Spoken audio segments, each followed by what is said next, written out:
scenarios. Between now and mid-February, Putin could burst Xi's Olympic dream with a war in Ukraine. That's according to Wendy Sherman, the U.S. Deputy Secretary of State. And even with the games going on, how sustainable is this zero-COVID approach for all the athletes to stay in China? What are your thoughts on that? It is a great shame for our country because we are asking quarantine and we are putting restrictions on travelers from United States and other countries. At the same time, we are sending our athletes to the place where the virus is originated. It is quite shame. And the most importantly, the health perspective is important, and it is important for the safe competition, healthy competition of our athletes in Beijing. And the important thing that just clicking my mind every day is about what kind of message we are sending to China and to the world. Because in 1936, when the Winter Olympics kickstarted on February 5th, the Germany already started some build on the concentration camps and interned the Jewish people in the camps already, and still the world did go ahead and gave the okay for the Nazi Germany to hold that Olympics, and many countries are regretting today. At least now we know that genocide is taking place right before our eyes, and we know that Chinese government is not even repenting or changing its course and still continue at a full speed.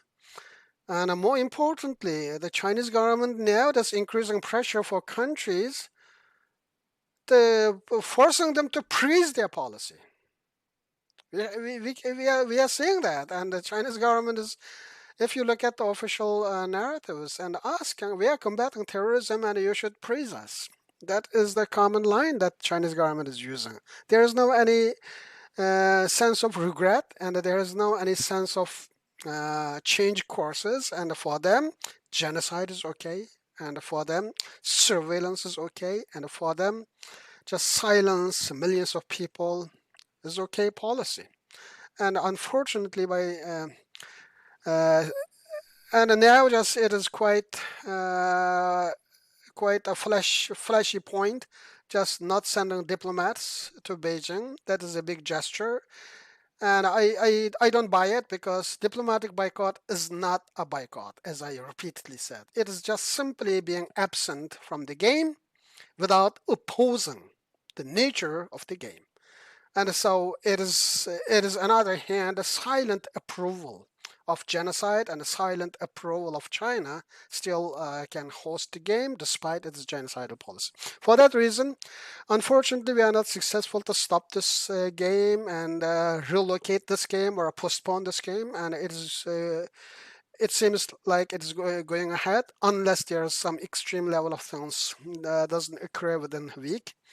And our job is using this opportunity to highlight the problems in China and be voice of voiceless people. That's what we can do. Thanks, Mr. Tohti. I think for Lynn, I was wondering if could Xi and Putin's meetup at the Olympics possibly change the course of Ukraine's fate? Yeah, that is another big international issue, and as I said, we have to see, because and some of the meeting just there is the meaningful discussion and meaningful discussion that can lead to meaningful change, and some of the discussion or a meeting is just to window dressing and repeating their own the position to one to another. And we have to see, because now Ukraine issue is another flash international issue, and maybe with the Xi Jinping and the Vladimir Putin's new cooperations on to Beijing's perspective in Olympics and Russia's perspective on Ukraine, maybe this new dynamic can bring two countries much closer to authoritarian countries, and could maybe pose a unified challenge against our values and democratic force around the world. So there are this issue has a multiple dimensions, and we cannot just look at one dimension and draw a conclusion for a whole range of issues. And we have to wait and see. And at least our main work is just focus on China and repeat on China, repeat our messages on China, and create more awareness about China. And probably that is what we are going to do. And there will be other issues. If not Ukraine, there will be another issues coming up every day, and the agenda is changing on world affairs. But our message should be razor sharp on China all the time. At least that's what I do. And I do not back off, and I only repeat my main message is China. It is a long-term the message, and I don't back off from my position. You're so committed, Mr. Tohti. And Ferling, would you like to build on his comment? Yes. Allow me to coming back to that legislation, and I guess you are fully aware and maybe participated as well for that amendment for human organ trafficking. And this has been taking really a number of years. What I remember is starting from 2017. Nearly 10 years. Nearly 10 years. Yeah, longer. And unfortunately, we have nearly coming to the final racing to the final line in 2019, before the elections kick in. And what I understand now is this piece of legislation is back now in the parliament and in the common right now. So I believe this will goes very quickly, and hopefully it shouldn't be any more issue. Oh. But it's been a little while, a few years, that I have not really heard much about this issue of organ trafficking, and because it's all under the shadow of genocide, a bigger Xinjiang re-education camp issue, and the leaking documents and discovery. So I want to be assured that this. Are you updating yourself, and could you share with us this organ transplant tourism, or previously in the news that we have heard in Xinjiang airport, visually that you could see the green passage with label on the ground saying directing the tourist in a fast forward land for their purpose being in Xinjiang. And could you share with us the situation right now? Thank you for that question. And I have that is part of my one of my objective, the passage of organ transplant bill. And I know that the parliamentarian John McKay has worked on that bill, and it is, as far as I know, that bill is died, and we have to retable it. And 2 weeks ago, I had a discussion with the Garnet Janice, and this issue came up. And also, I am working with the professional doctors and the lawyers in Canada, and they got the support from the Medical Association of Canada and the Bar Association of Canada, and we expanded our campaign in UK and Australia and the US. When we started that the letter, we received more than 2,000 signatures from professional doctors and the lawyers in the United States and Canada alone. And later on that number added from the doctors and the lawyers in Germany, UK. Now I think it is more than 3,000. All of them professional doctors already signed. And so we have an example from Israel and Belgium and Spain, a number of other countries already passed that legislation. And so there are a lot of question mark among the mind of the parliamentarians. And previously there is some unsubstantiated information presented, and it turned out to be not truth many times, and so there is some hesitation, and it is our job to overcome that hesitation and provide the convincing argument.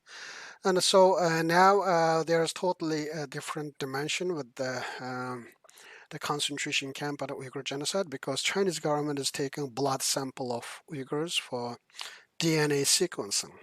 And the Uyghurs from 10 years to 65 years are subjected to have a DNA sequencing. And for what? Now, if you look at the Chinese advertisement, and the time to organ matching is just within a week, because Chinese government has a huge volume of the database about genetic sequencing of Uyghurs and what kind of, and so that information also used for organ harvesting. And secondly, the blood plasma that the Chinese government invested and established the largest storage of blood plasma in Urumqi, and collecting bloods from the Uyghurs. And that is also forced organ harvesting. Blood is also human organ. And so it is an important issue for us. And I fight with the parliamentarians just to make sure that there is a legislation. Some countries already passed, as I said. Israel, for example, banned organ transplant tourism, and Spain did, and Belgium did, and there are precedents that exist from other democratic countries. So there is no reason for Canada not to pass this piece of legislation. And so we have to work with the parliamentarians and the senators. If they have any cloud or a doubt of cloud in their mind, and we have to disperse that cloud, and we have to provide them the fresh evidence. And hopefully that is one agenda of our organization, to pass that legislation. And if you wish, we can talk after the program and we can work together. Thanks, Mr. Tohti. We know that Halifax Security Forum is happening in Taipei this early spring. I want to ask JC, Professor Shen, could this be an opportunity for Taiwan to voice support for the Uyghurs and Tibetans? Absolutely. And FX is the first time they have a very large meeting outside Canada. And we expect probably we'll have 300 people from different countries, Ministry of National Defense and Ministry of Foreign Affairs gonna gather in Taipei and then to discuss important issues. And China is one of the most important issues in that meeting. And before I talk about what we can do, I would like to go back to Olympic game a little bit more. And maybe just to mention that diplomatic boycott is not really a boycott. It's a silent approval. Yeah, I agree with that. And I think that the more people united and stand up together, we are going to give more pressure to CCP. But that's one important message here.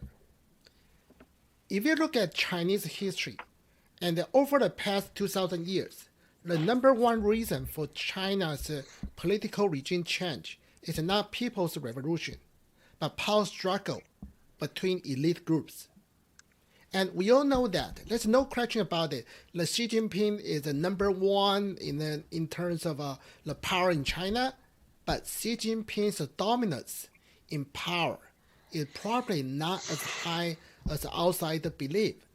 So the reason we democratic countries need to unite together to give pressure to China, probably not because we believe that if we give Chinese CCP enough pressure, we can change their political regime. No, I think the chance is probably pretty slim. But what we need to understand is in China, different power groups, they have engaged in very serious power struggle. And if you understand CCP's logic, because from Marx, Lenin to Mao, their logic is very different from Western politicians. When we focus on like efficiency and effectiveness, in China's politics, faith and power probably much more important than efficiency and effectiveness. So if you think about it, if you go back to 2008, now today a lot of people gonna believe that Xi Jinping is the one who tried to expand China's influence to the world and then try to be very aggressive. That's correct, but it's not begin from Xi Jinping. It all began from year 2008's Beijing Olympic Game. Because in 2008, there was a global financial crisis. So for the first time in history, the Western countries and fly to Beijing to ask for Beijing's help to solve at least to mitigate the problem arising from global financial crisis. And also because 2008 Beijing Olympic Games was so successful, it made the Hu Jintao believe that China now really stood up. China had the power to fight at least at the same level as America. And because of that, so this year's China's Olympic Games in Beijing again, to Chinese, that's a special meaning about it. So the more countries to boycott Beijing's Olympic Games, it will probably not gonna change the game itself, but we can make Xi Jinping lose the face. When Xi Jinping loses the face, it probably can create an opportunity for opposition power group to fight, to argue with Xi Jinping. So my message here is, don't think that boycott doesn't work. Boycott really works in CCP's political logic. So I guess for the Halifax, like a Taipei meeting, when the more people we united together, even we just do boycott, we just united to do something together, we have coordinated action toward China, which probably will not directly change China's political regimes, but which definitely will create opportunity for Xi Jinping's opposition party and then to fight with Xi Jinping. Especially this year, the 20th National Congress gonna happen in China. And this will be probably the most important meeting for Xi Jinping to break up the Deng Xiaoping's legacy and then to remain in power after 10 years. And so for this reason, China have to be sure, like earlier Alicia talked about like a zero COVID approach, talk about a lot of things.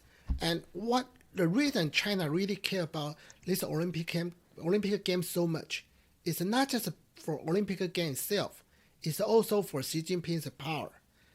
So I guess the message here is the more people, the more countries that we united, that we stand up together, and the more pressure we can give to CCP, and we are going to get more chance to change CCP's political regimes. And following my comment, I have a question for Mehmet. And because I'm a columnist in Taiwan's major newspaper, I also know some like Taiwan's government's top officials. So based on your understanding, what do you think Taiwan's government can do in terms of all the issues you just raised? Thank you. Actually, this is the right time for Taiwan to do many things, because Taiwan is a shining star right now. And this is the moment that you should be proud of your country. And especially this COVID pandemic, and how the government of Taiwan and the people of Taiwan handled that pandemic was the clear and the sharpest contrast ever with the Chinese and the one side, openness of information in Taiwan, and on the other hand, just cover up of everything in mainland China, and the effectiveness in Taiwan, and within respecting the rule of law and the freedom of people and the freedom and the dignity of people.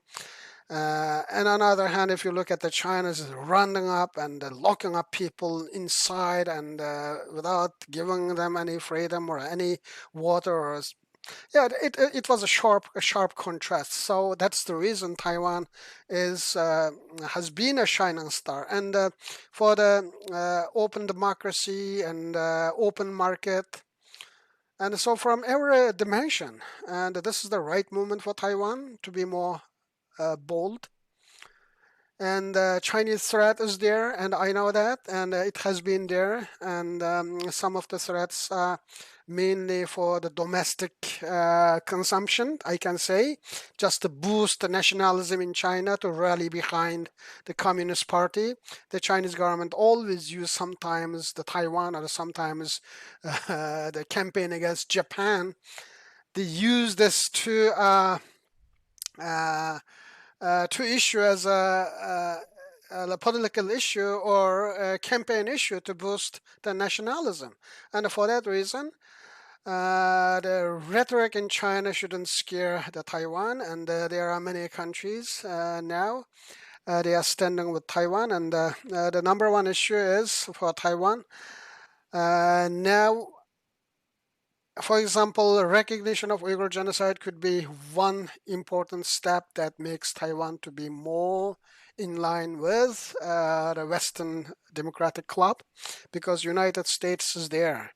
And the three permanent Security Council members, permanent members of United Nations, United States, UK, France, already acknowledged the Uyghur genocide, just Russia and China left. And so other even small, the youngest democratic countries in the Baltic region already recognize Uyghur genocide. This could be one more step for Taiwan to ally itself to be more within the club of Western democratic societies. And it could be another big winning point for Taiwan. This is the number one suggestion I may, if I can, I may give to Taiwanese government. And secondly, Taiwan is a rich country, and Taiwan should support the overseas democratic movement. And for example, just let me give you one example. We get support from National Endowment Fund for Democracy. The total budget of National Endowment Fund Democracy in the US is approximately $900 million. Even $1 billion, couple $1 billion, nothing for Taiwan. Taiwan should have that kind of foundation in Taiwan, and they use that the fund to support democracy, rule of law, freedom, our values. They should have that mechanism. It is going to be a clear contrast, because there are a lot of volunteer organizations with extreme difficulties. They are trying to dig out some information from China and to put pieces together and make a documentary or a report.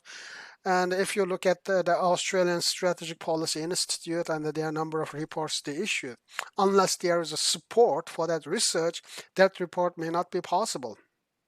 And so for Taiwan, such a rich country, just a couple of $100 million or $1 billion is nothing. Just they have to have this fund, and they have to support the democratic grassroots organization, not only for Chinese people, at the same time Uyghurs and the Tibetans and others. Why not? And if China has a mandate to promote its authoritarian rule, why Taiwan shouldn't have a mandate to promote democracy? This can be my second suggestion. And also exchange, that Taiwan should be the forum for many the exile communities to come free and exchange ideas and discuss the future of the region. There should be more and more conferences and debates in Taiwan. And so Taiwan is the right place for that kind of democratic process. So this three piece of suggestion just without second thought, could be important or very basic for Taiwan to do with a huge impact on international policies. Thanks, Mr. Tohti. Yes, Taiwan can help, and we're proud to be Taiwanese. Ferling, would you like to ask one last question before we wrap up? I don't really have a question at the moment, but my quick feedback for your 3-point suggestion. If I'm correct, how I feel towards Taiwanese people nowadays being so getting boosted with confidence and shining in the global stage, and with deepened democracy underway. So there's a fear in the back of their mind. I may be speaking for myself as well, and because this Taiwanese, or you call it Chinese nationalists, the Kuomintang party and their supporters, is still holding quite a significant percentage in the voting in Taiwan, in Taiwan politics. So this fear in the back of our mind is we gotta have to start from our own to work on ourselves, to unite ourselves towards a common goal instead of more towards China or policy friendly with China. So it's a big task, and it's very complicated, and it's difficult, and so there are some people might stay away from this topic that we are having today, or stay keeping distance away from Hong Kong or Xinjiang or Tibetan asylum seeker, and feeling really afraid how we adopt these people. I mean, in the good faith that we want to help, and we share the burden. We understand the struggle that you've been through. We share the pain, and if we could, we would really love to give it a quick grip to turn the tide. But we are struggling internally for our own politics, our own political spectrum, our own identity, our own power in the government, and for the elections coming this year and 2 years down the road. So I perhaps I could pledge that you or people or Hong Kong or Tibetan, unfortunately we lost Sunny today, to speak more, to make more connection with Taiwanese, to reach out more to Taiwanese general, in not giving up on the channel with the government, but government needs a support from the public. So I would love to see more of this friendship, bridging and connection, more dialogue, and more workshop perhaps going forward. Yeah, and this that we could bring, we could build up that very strong support and work out on our own back, our own fear, to unite together to move forward. Thanks, Ferling. I agree with you. I think all the democracy supporters should collaborate more, support each other. And the primary purpose of the Olympic Games is coming together in peace to a higher level of human excellence, respecting difference and celebrating sameness. Thanks again for joining us, everyone. And our thoughts are with you and your family, Mr. Tohti. Have a great weekend, everyone. See you next time. Thank Bye. you. Thank you.